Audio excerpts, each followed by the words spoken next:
നമസ്കാരം, ഏഷ്യൻ ഗ്രാഫിലേക്ക് സ്വാഗതം. കേരളത്തിൻ്റെ ഭക്ഷണ തലസ്ഥാനമായ മലബാറിൻ്റെ മണ്ണിൽ കോഴിക്കോടിൻ്റെ രുചിപ്പെരുമ വിളിച്ചോതുന്നൊരു ഹോട്ടൽ.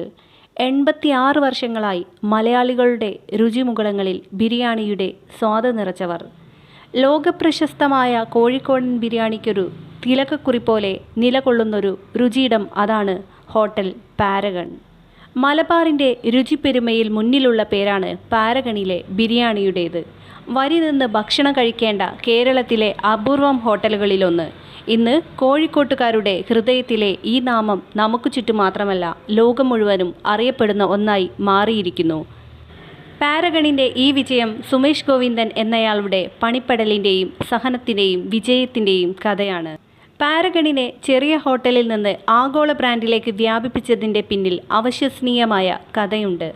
1939 പാരഗൺ ബേക്കിംഗ് കമ്പനി ആരംഭിച്ച അദ്ദേഹത്തിൻ്റെ മുത്തച്ഛനായ ഗോവിന്ദൻ പണിക്കയിൽ നിന്നാണ് ഇതെല്ലാം ആരംഭിച്ചത്.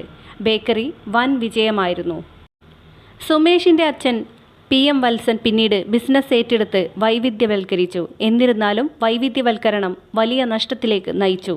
ബിസിനസ് തകർച്ചയുടെ വക്കിലായിരുന്നു. ബിസിനസ്സിൽ താൽപ്പര്യമില്ലാതിരുന്ന സുമേഷ് ഈ കൊച്ചു സംരംഭം ഏറ്റെടുത്തു. അദ്ദേഹം വിഭവങ്ങളിലെല്ലാം അല്പം പുതുമ കൊണ്ടുവന്നു. ഗുണനിലവാരത്തിലും സർഗാത്മകതയിലും ശ്രദ്ധ കേന്ദ്രീകരിച്ചു. പ്രസിദ്ധമായ പാരഗൺ ബിരിയാണി ഉൾപ്പെടെയുള്ള പുതിയ വിഭവങ്ങൾ അവതരിപ്പിച്ചു. ജീവനക്കാരുടെ ക്ഷേമത്തിൻ്റെ പ്രാധാന്യവും സുമേഷ് ഊന്നിപ്പറഞ്ഞു. തൊഴിലാളികൾക്ക് കൂടുതൽ സൗകര്യങ്ങൾ ഏർപ്പെടുത്തി. ഇത് അന്നത്തെ കാലത്ത് കേരളത്തിൽ ആദ്യമാണ്. പല വിഭാഗത്തിൽപ്പെട്ടവർക്ക് ഉച്ചയൂണിന് പാരഗൺ ഒരു താവളമായി. ഉച്ചയൂണിന് വീട്ടിലെത്താൻ പറ്റിയില്ലെങ്കിലും പാരഗൺ ഉണ്ടല്ലോ എന്ന ആശ്വാസമായിരുന്നു അവിടുത്തെ സാധാരണ തൊഴിലാളികൾക്ക്. പിന്നീട് പാരഗൺ കൊച്ചി, തിരുവനന്തപുരം, ബംഗളൂരു, ദുബായ് തുടങ്ങിയ സ്ഥലങ്ങളിലേക്ക് വ്യാപിപ്പിച്ചു.